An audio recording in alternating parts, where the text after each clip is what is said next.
భారతదేశంలో అత్యంత ప్రసిద్ధి చెందిన శక్తిపీఠాలలో ఒకటి జమ్మూ మరియు కాశ్మీర్లోని త్రికూట పర్వతాలలో ఉన్న వైష్ణోదేవి శక్తిపీఠం. పురాణాల ప్రకారం దక్షయజ్ఞం తరువాత సతీదేవి శరీరం విభజించబడినప్పుడు ఆమె త్రిశక్తి రూపం ఈ ప్రాంతంలో వెలసినట్లు చెబుతారు.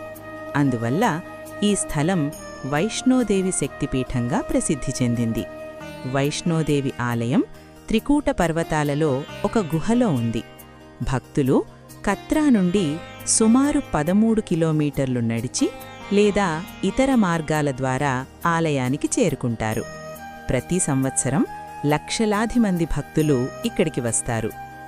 వైష్ణోదేవిని భక్తితో ప్రార్థిస్తే కోరికలు నెరవేరుతాయని, జీవితం విజయవంతమవుతుందని భక్తులు విశ్వసిస్తారు.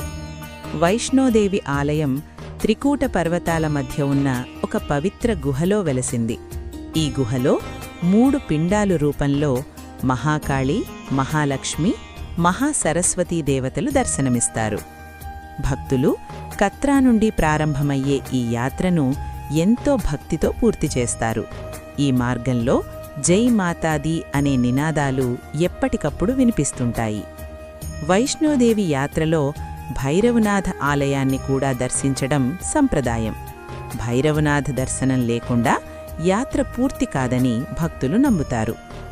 ఈ ఆలయానికి సంబంధించిన మరో విశేషమేమిటంటే, ఇక్కడ రోజూ వేలాది మంది భక్తులు వచ్చి అమ్మవారి ఆశీర్వాదం పొందుతారు.